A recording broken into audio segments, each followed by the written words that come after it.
네, 청소년 여러분 안녕하세요. 임원 전도사입니다. 네. 오늘도 말씀을 듣고 여러분들의 믿음이 조금씩 이렇게 성장하고 또 여러분들의 삶에 변화가 있기를 바랍니다. 오늘 본 말씀은 이제 마가복음 2장 17절 말씀입니다. 제가 말씀 여러분들께 읽어드리도록 하겠습니다. 예수께서 들으시고 그들에게 이르시되 건강한 자에게는 의사가 쓸데없고 병든 자에게라야 쓸데있느니라. 나는 의인을 부르러 온 것이 아니요 죄인을 부르러 왔노라 하시니라. 아멘.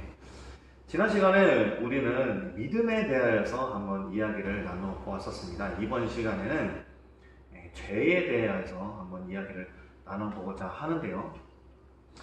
믿음에 대해서 먼저 다시 한번 복습을 한번 해보자고 한다면은 믿음이라고 하는 것, 하나님을 믿는다는 것에서 그치는 것이 아니라 예수 그리스도의 그 십자가의 사건과 그 구원하심까지도 믿는다는 것에 대해서 우리가 믿는다라고 한다고 이야기를 했었습니다. 오늘 죄에 대한 이야기를 하게 될 텐데 죄에 대한 이야기를 하기 전에 먼저 여러분들에게 질문 한 가지를 하겠습니다. 여러분은 하나님은 어떤 분이라고 생각하시나요? 하나님에 대해서 잘 알지 못하는 사람들, 교회에 다니지 않는 사람들도 하나님에 대해서 한 번쯤은 들어서 알고 있는데 이런 이야기들은 한 번쯤은 들어서 알고 있을 것입니다. 하나님께서 이 세상을 창조하셨고 또 이 세상을 다스리는 분이시다 라는 것쯤은 모두가 알고 있는 사실입니다.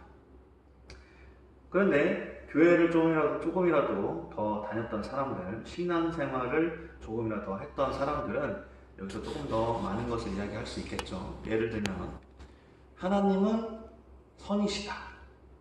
영어로 하면은 God is good. 하나님은 선이시다 라고 이야기할 수 있고요. 또 하나님께서는 기도를 들어주신 분이다. 또 하나님은 우리를 구원하시고 또 우리를 심판하시는 분이다 라는 사실까지도 더 이야기를 할 수 있을 것입니다. 자, 그러면은 제가 질문을 조금 더 이렇게 구체화시켜서 해보도록 하겠습니다. 여러분 한 사람 한 사람에게 있어서 하나님은 어떤 분이신가요? 내가 믿는 하나님은 이런 하나님이다 하고 한번 말해볼 수 있나요? 그렇다면 그 이유는 무엇인가요? 또 여러분들이 믿는 예수님은 어떤 분이신가요? 그 이유는요? 성경에 보면 가룟 유다라고 하는 예수님의 제자 이야기가 나옵니다. 가룟 유다는 예수님을 이 땅을 다스릴 또 이 땅을 통치하실 그런 통치자쯤으로 예수님을 생각했었습니다. 마치 하나님께서 이 세상을 만드시고 또 다스리시는 그런 이 땅의 통치자이셨던 것처럼 예수님께서도 하나님의 나라를 이 땅 가운데에 실현시키시고 또 이 땅을 다스리는 통치자가 될 것이라고 가룟 유다는 생각을 했었습니다. 그래서 예수님이 그 당시 때에 악의 세력들을 다 몰아내고 그 악의 세력들을 다 심판하고 자기 백성들을 로마와 타락한 지도자들로부터 구해낼 것이라고 가룟 유다는 생각을 했던 것이죠. 그 당시 때에 예수님께서는 실제로 억눌리고 가난하고 또 억압받고 한 사람들 가운데에서 그들을 위로하셨고 그들을 먹이셨고 또 병든 자들을 치료하셨고 또 죄인들을 찾아가서 그들에게 구원을 선포하셨었습니다. 가룟 유다는 예수님의 그러한 모습을 보면서 예수님께서 우리를 억압과 폭력으로부터 벗어나게 해주실 거다라고 생각했던 것이죠. 하지만 예수님은 이렇게 말씀하셨습니다. 요한복음 12장 47절 말씀입니다. 내가 온 것은 세상을 심판하려 함이 아니요 세상을 구원하려 함이로다. 그리고 오늘 본문 말씀이 마가복음 2장 17절 말씀에서도 이렇게 말씀하셨죠. 나는 의인을 부르러 온 것이 아니요 죄인을 부르러 왔노라. 이렇게 말씀하셨습니다. 예수님은 죄인을 부르러 오셨고 또 세상을 심판하는 것이 아니라 세상을 구원하러 오셨다라고 말씀하고 있습니다. 가룟유다는 그런 예수님의 모습이 자신이 원하는 그러한 메시아가 아니라는 사실에 대해서 실망도 하고 또 화도 났을 것입니다. 그래서 가룟유다는 그의 의식이 이끄는 대로 예수님을 대적하던 사람들에게 팔아넘겨 버렸습니다. 이 일을 저질러 버리고 말았던 것입니다. 톨스토이와 함께 19세기 러시아 문학을 대표하는 문호인 도스토예프스키라고 하는 문학가가 있습니다. 이 사람이 쓴 카라마조프가의 형제들이라고 하는 책이 있는데 그 책 속에서 이 가룟유다의 이야기와 비슷한 이야기가 나옵니다. 때는 16세기 마녀사냥과 종교재판이 성행하던 그러한 중세 시대였습니다. 많은 사람들이 마녀사냥과 종교재판으로 죽어가던 어느 날이었습니다. 예수님께서 그곳에 조용히 찾아오셨습니다. 조용히 그곳에 강림하셔서 사람들 속에서 노인들의 어떤 눈먼 노인의 눈을 뜨게 해주시고 또 이미 죽어서 관 속에 누워있는 어느 시민의 7살 난 외동딸을 살려내기도 하셨습니다. 그런데 그때에 그곳을 지나가던 대신문관이 그 광경을 목격하고 기적을 행하고 있는 예수님을 잡아서 감옥에다가 가둬버립니다. 그리고 나서 예수님께서 잡혀 계신 그 감옥에 찾아가서 예수님과 같이 함께 대화를 하는데요.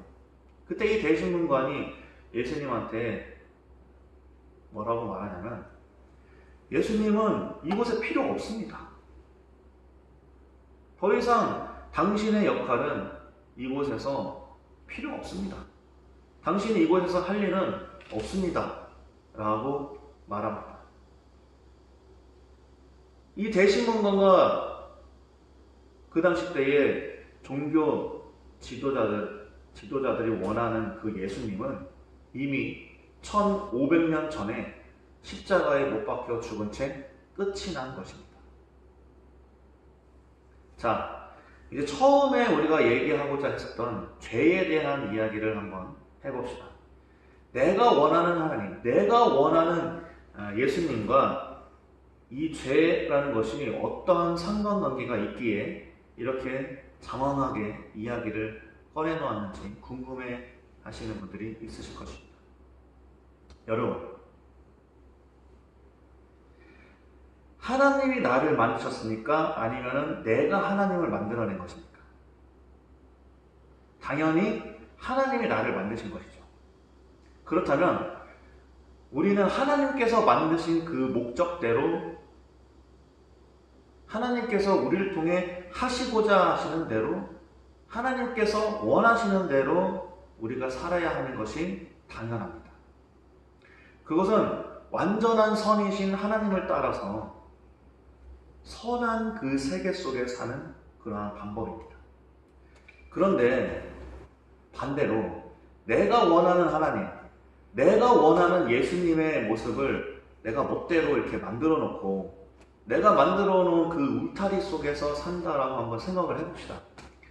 이런 사람은 하나님께서 나를 만드신 그 목적에 대해서 전혀 관심하지 않습니다.